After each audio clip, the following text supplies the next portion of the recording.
Hello, how are you? Happy Sunday. Happy Daylight Savings Time cancellation day. Did you remember to reset your clocks an hour forward? I didn't. I just now remembered.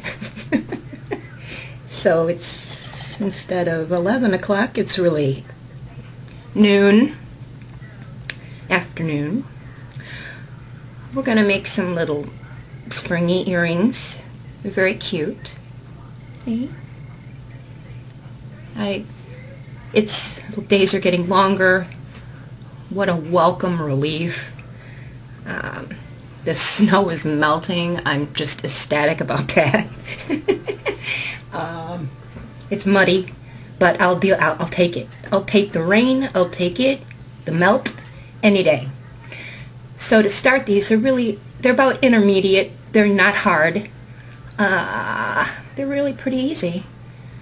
So you're going to start with about a yard of thread. I'm using Fireline, 6-pound, and these are 4mm round beads. Everything is adjustable.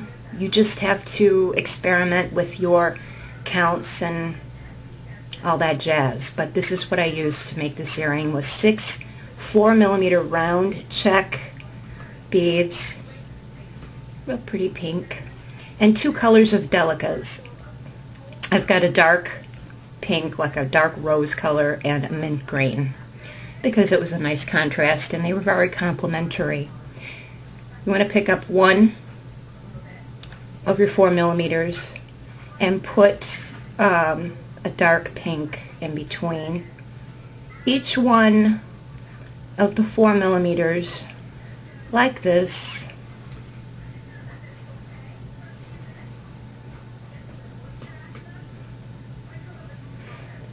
Okay.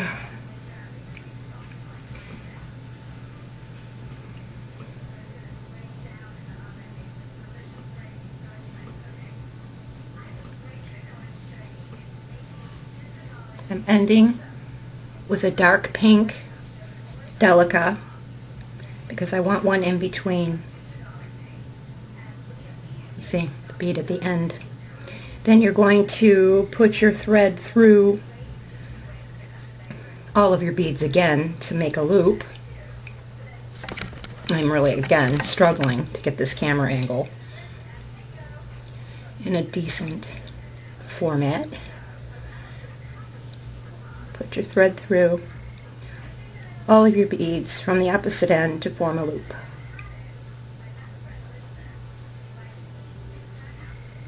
This is a short needle, so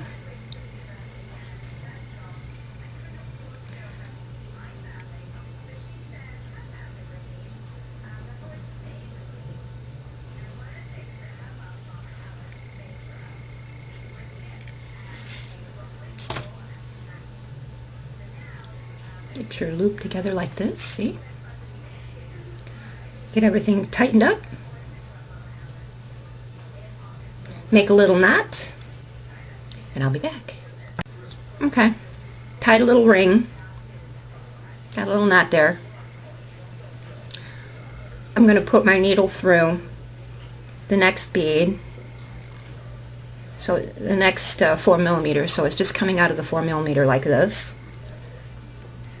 Pull, so it'll pull that knot inside that bead, won't be hanging out there.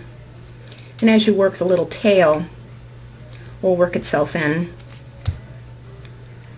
and it'll be invisible like magic. Now I have to watch my pattern, try to remember what I did. Alright,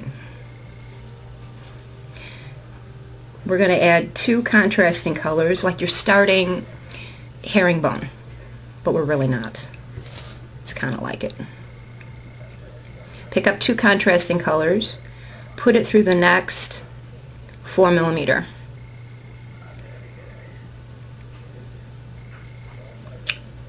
Do this all the way around. Pick up 2 contrasting,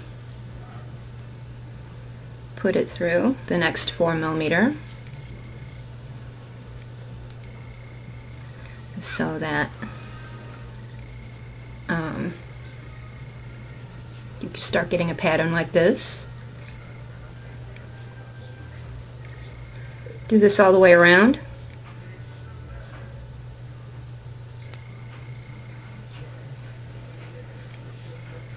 Like that. And I'll show you what to do next. Alright, I'm adding my last set of 2 into the 4mm, like this. Looks like that. Bring your needle up through the first bead in that set, first set that you added. And you're going to add a pink in between each of these pairs. You're going to be tempted to, if you do a couple of these, I know I was, and it didn't work. I didn't like the way it turned out anyway. To just add your groups of 3 in between in this step. It didn't turn out the way I liked because it was too loose. So I'm going to show you this way to do it that gives you this nice, you know, sculptural look. It won't be loose. It'll be very tight and give you that 3-dimensional, you know, petally look that I liked. Anyway. Anywho, pick up a pink, or whatever color you're using, and put it in between the 2 beads in your pair. So you've got like a little picot like that. Then you're going to want to put your needle through the 4mm, next 4mm, back up through the next bead in the pair, add another pink bead to form a little picot. Don't force your needle, because that's a good way to break them, so that you're ending up with a little pattern like this. Put your needle through the 4mm.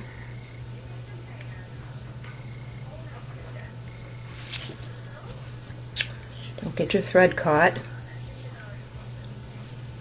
Back up through the pair. I can't see. There we go. One more pink. And do this all the way around, going through the 4mm, up, add a bead, down, through the 4mm, up, add a bead, down, through the 4mm, like that. Alright, I'm adding my last pink bead.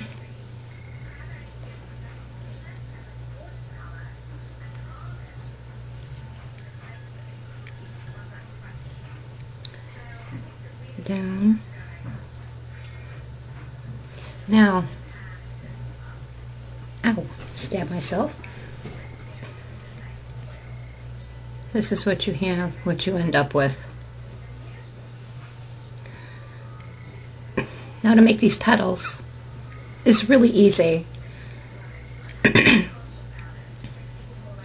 Pick up 3 Delicas. I'm using green this time. I like the effect of using the same color as the pair that you use. That just seemed to work out the best for me, but you can, you know, you always adjust your patterns. You don't have to do what I do. It's always good. So, and now we're going to go through the next green bead.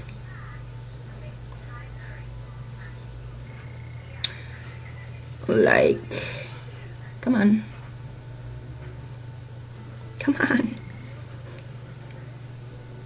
Like this. After you've picked up 3, see?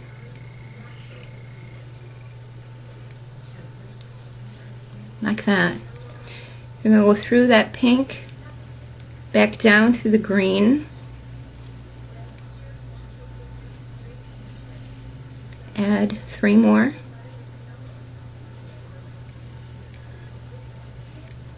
back up through the next green bead, like this. Get out of the way. through the pink, down through the green.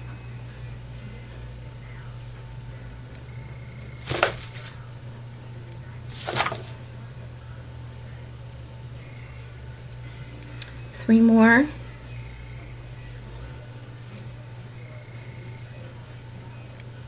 Up through the green. And then down through the pink and the green. This just kept everything really tight and formed to the 4 millimeters, which was exactly the effect I wanted.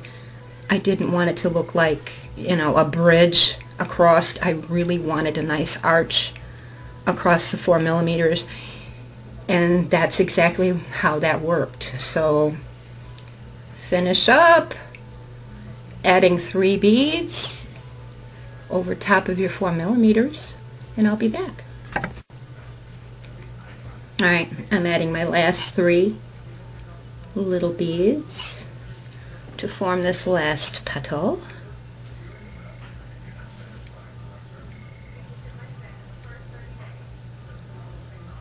And then it's basically done. Come on.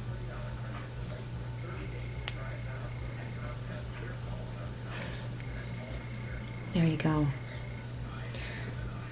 These, I managed to make them very simple.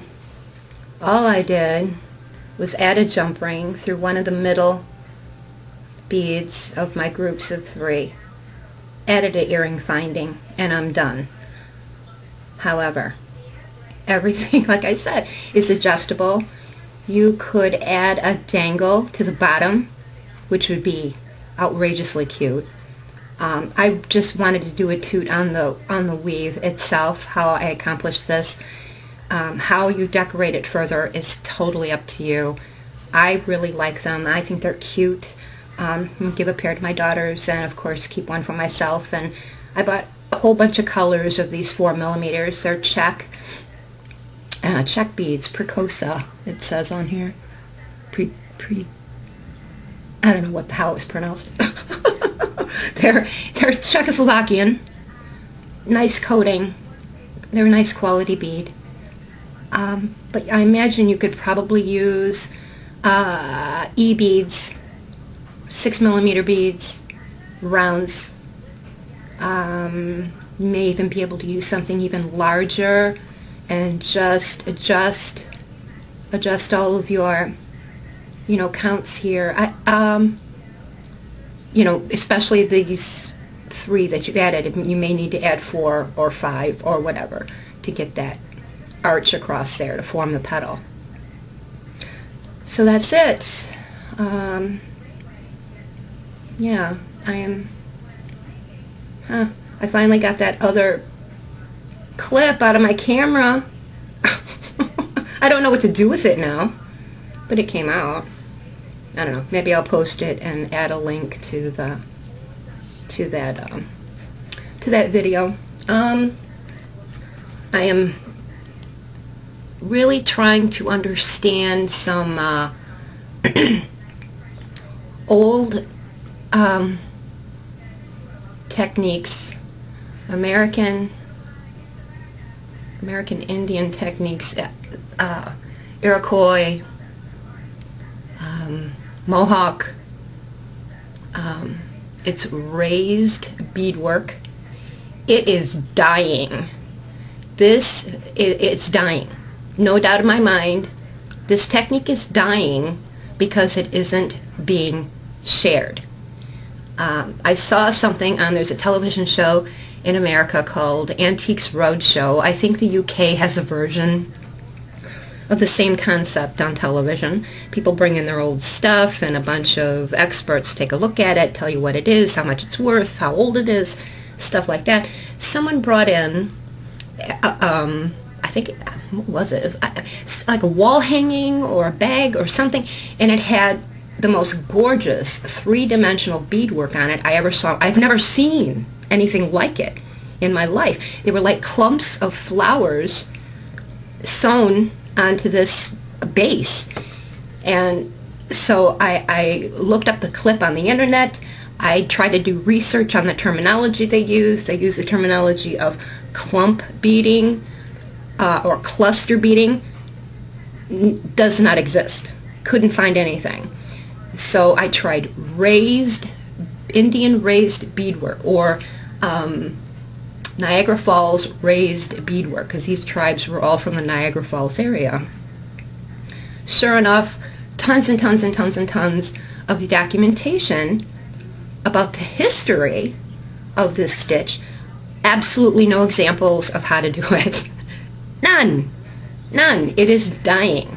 So I have been trying to practice a little bit how to do this stitch. It's gorgeous. It does give you a raised three-dimensional effect on the surface of your work. It is bead embroidery.